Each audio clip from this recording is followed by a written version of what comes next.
When Earth burned and begged for mercy, every alien empire looked away, until it was too late. We were once many. Billions, scattered across the blue cradle we called Earth. We laughed under golden sunsets and danced through the illusions of safety and progress.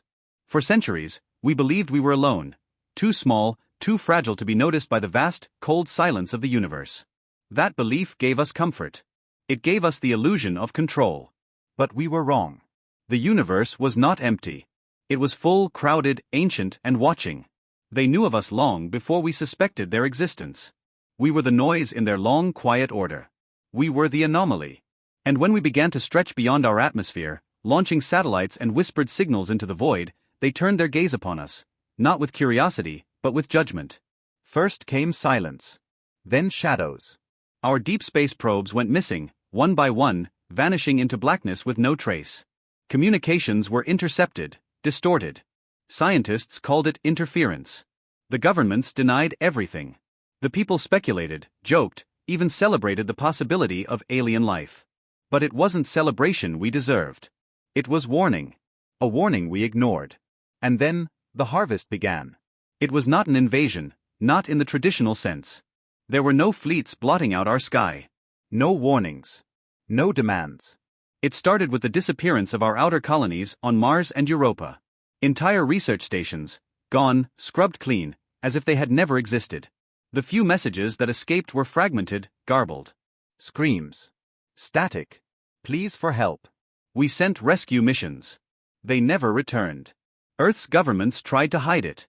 The United Global Council called it a period of cosmic turbulence. But behind closed doors, panic spread like wildfire. Military budgets soared. Space agencies merged into a desperate alliance, the Terran Shield Initiative.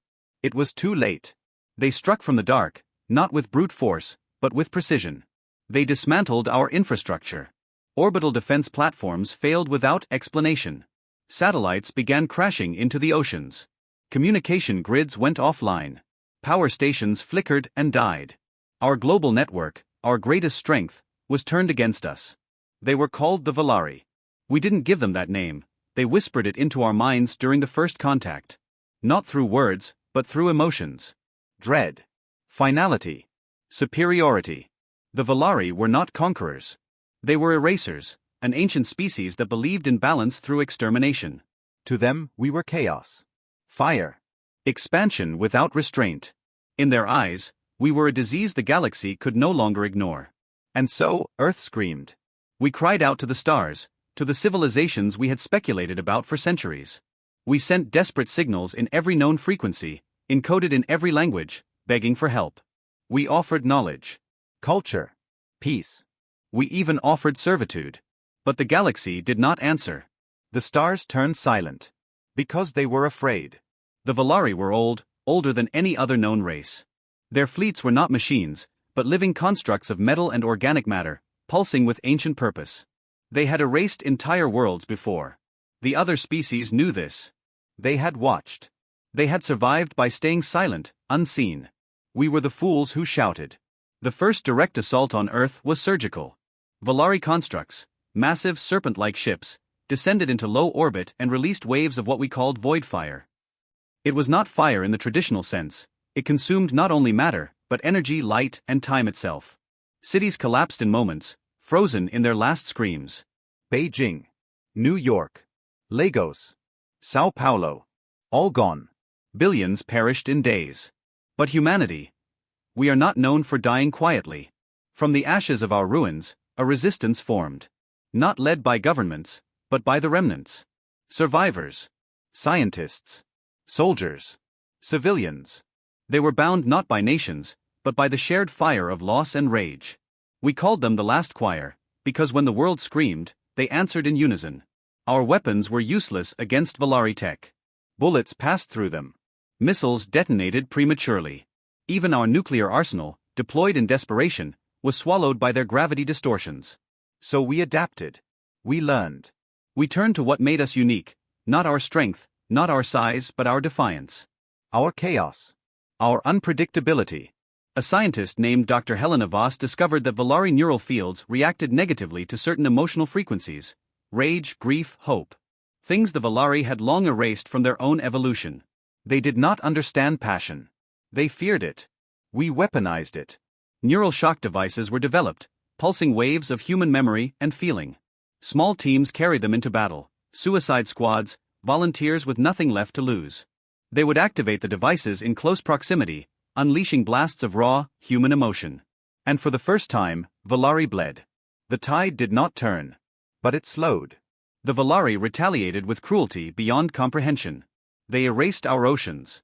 They burned our forests. They collapsed tectonic plates. They wanted us gone, not just from existence, but from memory. We continued to scream. And then something changed. A signal. Faint. From deep space. It wasn't Valari. It was another race, than Heroine.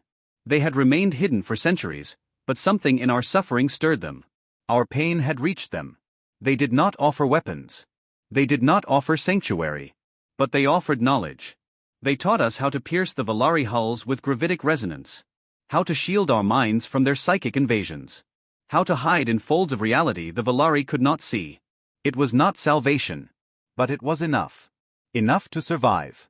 Enough to strike back. For the first time, a Valari hive ship fell from orbit, crashing into the Sahara like a dying god. We carved its remains into monuments. Not for victory, but for remembrance. The war dragged on for 7 more years. We lost 97% of our population. Our atmosphere turned thin. Our oceans boiled and receded. Earth became a husk, but it was our husk. And we held it. In the final battle, deep beneath the Antarctic crust, the last choir detonated the Eidolon core, a device powered not by fusion, but by the captured emotional echoes of a billion lost voices. The blast did not destroy the Valari. It made them feel. For the first time in millennia, they were overwhelmed by the storm of raw, unfiltered human emotion. They fled. The stars grew silent once more, but this time with respect. No empire came to claim us. No alien alliance came to clean the ruins. But we rebuilt. Slowly. Together. Across the fractured earth, survivors planted seeds in ash. Children were born beneath a scarred sky, taught not only of loss, but of defiance. We learned the truth the hard way.